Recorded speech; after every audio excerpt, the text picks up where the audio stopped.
Salut à toi, aujourd'hui je vais te montrer comment ajouter l'authentification par empreinte digitale dans ton application Flutter. Une fonctionnalité simple mais super pratique, elle rend ton application plus fluide et permet à tes utilisateurs de se reconnecter rapidement sans mot de passe. Si tu es nouveau sur la chaîne, moi c'est Belius, abonne-toi, lâche un pouce bleu et on se retrouve juste après pour que je te montre cela étape par étape.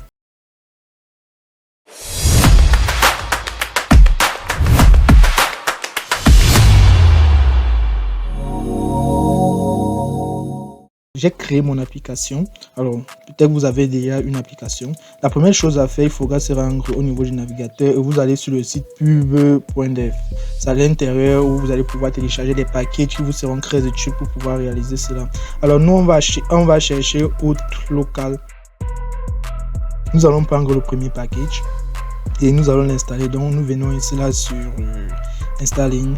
Voilà, vous pouvez juste récupérer le nom, c'est aussi facile que ça. Donc on va récupérer ça et on va venir ici, on va le lancer. Bon, on va beaucoup plus utiliser cela lorsque on va travailler sur cette application. C'est mieux de se servir de la bibliothèque ou bien des écritures, de la description qu'on a donnée à ce niveau-ci pour pouvoir évoluer. Alors maintenant que cela est fait, on va venir ici au niveau du rythme, ou disez-moi. On va suivre les instructions ici, très important. Alors la première des choses, il faudra d'abord arranger Android pour qu'il puisse accepter, ou bien que ce soit Android, que ce soit iPhone, de pouvoir accepter cette authentification par empreinte digitale. Alors pour cela, nous devons ajouter certains paramètres très importants, tels que dans le fichier Android et manifeste, il nous faudra ajouter une permission. Et cette permission là, ça sera biométrie, user biométrie. Voilà, donc on copie ça. Et on va venir coller ça ici dans le fichier manifeste. Donc nous allons venir ici dans Android, App, SRC, Men et il y a notre Android. Donc juste ici là, on va ajouter cette commande ici. On enregistre. Maintenant que c'est bon, on va venir ici. Vous voyez, on va aussi ajouter ça. Nous, on a un menu activity. Donc ça c'est quand on utilise un Java récent. Et ceux qui ont les Java anciens, vous allez utiliser au moins activity.java. Donc vous allez copier exactement ce qui est dit ici. On va chercher cela en allant dans Kotlin. Puis on vient ici dans Main Activity. Donc on vient juste ici en bas et on colle ceci là. Donc vu qu'on n'a pas besoin de Flutter Activity, donc on va le retirer avec son importation et on va laisser exactement ça. Là maintenant c'est bon. Dès qu'on a fini cela, et c'est tout, vous avez fait. Bon, pour ceux qui ont un iPhone, vous devriez ajouter ce fichier là. Bon, moi j'ai pas iPhone, donc je vais pas l'ajouter, mais voici l'intégration pour iPhone. Maintenant que tout cela est bon, on regarde ici, notre package a été ajouté. Donc on peut le constater ici là dans le fichier pub.yaml, pubspec.yaml. Voilà, il est là, il a été ajouté. Maintenant que c'est bon, on va maintenant venir gérer notre application. Bon, ici j'avais déjà nettoyé le code, donc on va créer ici notre page en utilisant Flutter, un stateful widget, pardon. Voilà, stateful widget. Et à l'intérieur ici, on va appeler home page. Voilà, home page. Non, c'est page. Voilà. Dans notre home page ici, on va copier ça. On va venir mettre ici. Voilà. Maintenant qu'on a fini, si on regarde ici en bas, on va constater en fait que notre package a déjà été importé. Maintenant que le package est importé, il faudra maintenant gérer la suite. Bon, ici au niveau on va utiliser plutôt Scaffold à la place de placeholder qui était déjà là. Alors, la première des choses à faire ici, ça sera d'abord d'instancer autant pour moi le local authentication. Donc, ça va nous permettre de mieux gérer la suite. Voilà, on va instancer ça comme ceci. Bon, là, il pense qu'il n'est pas content parce qu'on ne l'a pas importé du tout. Donc, je pense que c'est la bonne importation ici. Voilà. Donc, il est là, il est importé.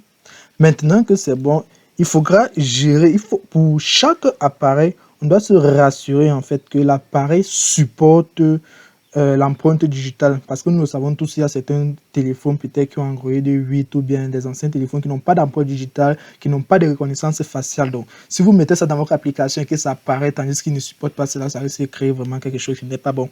Et pour pouvoir gérer cela, si on vient ici au niveau du package, la documentation du package, on dit ici que il y a une commande. Donc ça c'est is device supported pour voir si ça supporte, et ici le if your need biometric support. Donc ici c'est pour se rassurer que il y a un dispositif qui gère vraiment cette partie là, et pour cela voici ce qu'on nous propose ici là pour gérer cela, si ça supporte ou pas. Ce qu'on va faire, on va recopier cette commande ici. on va venir ici, on va la mettre plutôt dans une fonction. Donc, on va venir ici en bas, on va créer une fonction future. Future, ok. Et ici, là, ça sera un void, bien sûr. Qu'est-ce qu'on va chercher à connaître ici, là? Pour connaître si ça supporte vraiment on va mettre ici, là, check support. Voilà, support. Ok. À l'intérieur ici, ça sera forcément une fonction asynchrone, bien sûr. Donc, on va mettre ici async. Ok. Et ensuite, on va mettre cela dans une... Voilà.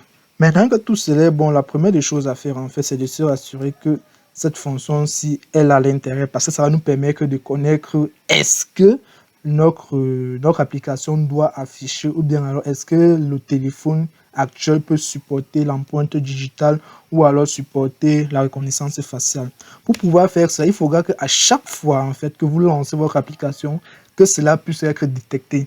Donc, il est très important de le savoir parce que si vous ne savez pas, ça ne va servir à rien. Et pour savoir si à chaque fois ça sera détecté, il faudra utiliser une fonction. Raison pour laquelle on va utiliser ici un setState. Donc, il va gérer cela à chaque temps. Mais le souci, c'est lequel? Si j'arrive ici, il faudra que on ait une variable qui va nous notifier en fait qu'il y a, comment on dit ça de manière simple, il faudra faire une variable qui va partir notifier au niveau de la vue que c'est possible ou bien c'est pas possible. Donc, nous allons créer ici une variable qu'on va appeler bool. Et cette variable-là, on va l'appeler canCheckBiometry. On va le mettre à false. Donc, à l'intérieur ici, là, on va donc récupérer cette variable-là. Et à chaque fois, dans le setState qui permet en fait de changer à chaque moment, à chaque minute, à chaque seconde, en fait, à chaque lancement de la vue. Donc, on va venir ici, on va utiliser le can, oui, c'est comme ceci, le canBiometry, et on va le mettre automatiquement ici, là. Donc, il va prendre la valeur. Si c'est en true, ça va changer en true, et si c'est en false, ça va changer en false. Pourquoi le mettre dans une variable? Parce qu'à chaque lancement de l'application, on va utiliser ici, là, un void qui sera un init state. Et cet init state, là, va à chaque fois venir checker ça ici. Donc ici en haut, il n'est pas tellement content parce qu'il faudra qu'on ajoute on appelle voilà le override. Maintenant que c'est bon ici, vous voyez là, on a notre application là qui va venir ici, il va regarder est-ce que ça supporte. Si c'est le cas, il va le mettre ici dans la variable et la variable ici là va envoyer ça au niveau de la vue. Alors on va afficher tout cela de manière très simple. Donc on va faire ici là un bon, on va pas gérer l'app, on va mettre ici juste un body. Voilà, dans le body là, on va mettre un center. Et dans ce center, on va mettre un child. Et dans le child là, on va maintenant regarder est-ce que la variable, est-ce que c'est accru? Si c'est accru, on affiche. Si c'est à false, on n'affiche pas. Donc, on va utiliser ça, le check. Donc, on va regarder ça, le check. C'est ça, oui, le check support. Donc, on va récupérer la variable là ici. On va la mettre là, check support. Ah, ok. Bon, sauf que la variable, normalement, c'est pas cette variable ici, mais c'est plutôt le, voilà, canCheck support, oui, canCheckBiometry. Donc, c'est celui-ci qu'on doit plutôt appeler. Voilà, on va le mettre ici. Dès qu'on l'a mis, on va lui poser la question de savoir est-ce que c'est supporté ou pas. Donc, on va utiliser ici un texte. Voilà. Et à l'intérieur ici, la première chose qu'on va mettre, c'est supporter. Supporter. Voilà. Et si c'est le cas inverse, qu'est-ce qu'on va faire? On va mettre les deux points. Et on va mettre là un texte aussi. Et on va mettre là non supporté. Non supporté. Voilà. Si j'enregistre ça. Bon. Il y a quoi que j'oublie là? Ah, ok. Il y a une constante ici là. Normalement, ça ne devait pas exister parce que là, nous avions une variable qui change en fait. Donc, on va enregistrer ça et on lance directement notre application pour voir est-ce que mon téléphone supporte ou ça ne supporte pas l'empreinte digitale. Donc, je lance cela et on passe directement à mon téléphone pour voir le rendu. Voilà, après le lancement de l'application, vous voyez là, on a supporté. Donc, notamment, bon, pour rendre ça un peu plus ergonomique, au lieu de mettre le texte, ce qu'on va mettre ici, ça sera un icon button. Ça sera plus joli, plus beau. Donc à l'intérieur ici, ce qu'on va faire, on va mettre juste les parenthèses ici, puisqu'on n'a pas encore des fonctions qu'on va mettre à l'intérieur. Donc on va faire ça, voilà. Ici, on va utiliser la icon. Voilà, on va utiliser ici icon. Et voilà, on va appeler ça le finger. C'est plus mieux comme ça. Là, ça ressemble vraiment à empreinte digitale. Voilà. Ici, on va mettre la couleur. On va la mettre en bleu. Je crois bien que ça sera plus free comme ça. Couleur color blue.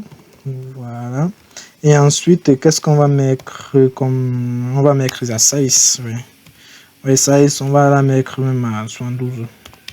Voilà, on va enlever celui-ci, on enregistre. Et là, on voit qu'on a quelque chose de vraiment un peu plus ergonomique et plus beau. Voilà, maintenant que tout est bon, maintenant là, on a un bouton, ça ne sert quasiment à rien. On va maintenant l'ajouter un effet en fait. Genre, quand on va appuyer dessus, il faudra que la personne puisse s'authentifier. Mais si vous avez un téléphone, par exemple, qui n'a pas d'authentification, bien qui n'a pas d'empreinte digitale ni reconnaissance faciale, ça ne va pas fonctionner. Maintenant que cela est bon, il faudra maintenant gérer la suite. Pour gérer la suite qui concerne la gestion, après clique sur le bouton comment s'authentifier, il propose ça ici à un niveau. Voilà, je pense que c'est ça ici. Bon, ce qu'on va faire, on va récupérer tout ça. Voilà, CTRL-C. On va venir ici, juste après la fonction C. On va créer une autre fonction future. Voilà. On va l'appeler... non, ça sera une void.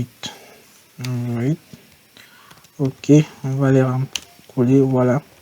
On va l'appeler ici là authenticate. Voilà. Voilà, authenticate. Voilà, ça sera... On va mettre les parenthèses ici. Ça sera un A5. 5, voilà, et là on va ouvrir là les accolades. Ok, et à l'intérieur, tout ce qu'on aura à faire, on va coller ce qu'on a copié-collé là-bas. Voilà, ne vous inquiétez pas, on va expliquer tout ce qu'il y a à l'intérieur là. On va supprimer d'abord ça, le catch là. Ouais, bon, à l'intérieur, tout ce qu'on aura, ça ce sont les différentes fonctions, donc les différentes erreurs qui peuvent arriver. Ce que nous on va faire, hein, on va retirer tout ça et on va juste faire ici un print. Et qu'est-ce qu'on va printer là? On va juste printer E. Aussi simple que ça. Voilà. Bon, maintenant ici à l'intérieur, il y a quelque chose d'important. Qu'est-ce qui se passe? Il dit ici que lors de l'authentification, il y a là, il va localiser donc please authenticate to your account balance. C'est ce qui va se passer lorsque la personne va appuyer directement sur l'empreinte digitale et automatiquement ça va renvoyer est-ce que ça a été authentifié ou non, et ça va être gardé ici dans la variable autant pour moi dite authenticate. Bon, à l'intérieur ici, celle qui nous intéresse, c'est la variable dite authenticate. Qu'est-ce qu'on va faire? On va juste venir ici en bas, on va utiliser ici une condition if, voilà, avec un else. Voilà, qu'est-ce qu'on va mettre ici là? Dit, on va utiliser notre variable dite authenticate.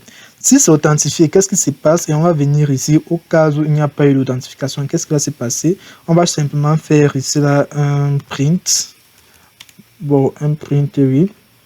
On va faire ici un print et on va dire ici là non authentifié. Voilà, comme on nous a proposé là. Mais par contre, ici, si c'est authentifié, qu'est-ce qu'on va faire? On va directement utiliser une navigation push pour pouvoir aller dans une autre page. Ça sera vraiment mieux de quitter d'une page à une autre pour pouvoir voir comment ça fonctionne. Donc, on va utiliser sur le navigator, autant pour moi. Navigator, voilà. On va utiliser ça, le point push, parce qu'on va aller sur une autre page. Voilà, et dans le point push là, on a le contexte qui ne sert à rien. Et ici là, qu'est-ce qu'on va faire? On va utiliser ça, le matériel page route. Voilà, celui-ci build. Bon, et à l'intérieur, c'est qu'est-ce qu'on va mettre dans le... On va mettre un build. Oui, on va faire ça. On va mettre ici build. Voilà, le build là va être égal à quoi? Au contexte. Voilà, contexte. Ok. Bon, par la suite, qu'est-ce qu'on va mettre ici après le contexte? On va utiliser une fléchette. Et à l'intérieur, on va créer une page. Cette page-là, on va appeler ici la page d'accueil. On va mettre ici la page test. Non, test. Voilà. Je pense que ça sera mieux coïncident. On va ouvrir et fermer ça. Ouais, on va mettre un point virgule ici, là, et ici, on va mettre en constante, parce que c'est une page qu'on va créer ici. Voilà. Maintenant que tout cela est bon, ce qu'on va faire, on va juste venir ici en bas. Ouais. On va utiliser ici un stateless widget. C'est stateless, voilà. On a appelé là, c'était page test. Test, voilà. Bon, à l'intérieur, c'est qu'est-ce qu'on va mettre? On va mettre là un scaffold. Oui, et à l'intérieur, on va mettre ici un body. Et à l'intérieur du body, là, on va utiliser un center. Et on va mettre bienvenue sur la page sécurisée. Je pense qu'avec ceci, ça fera bien l'affaire. Ok, bon, sauf que là, on a un petit souci. Il y a une fonction qui n'est pas bien fermée. Oui, on avait une accolade par ici. Ok, maintenant que c'est bon là, on a un page test qui n'est pas du tout content aussi. Ok, c'est pas la même chose. On va venir ici, on va mettre ça ici, page test. Je pense qu'il y a des accolades un peu trop. Bon, avec l'intelligence artificielle, c'est pas du tout donné. Je pense que c'est ça ici. Ok. Je pense que maintenant, il n'y a plus d'erreur dans notre code et maintenant, on va enregistrer tout cela.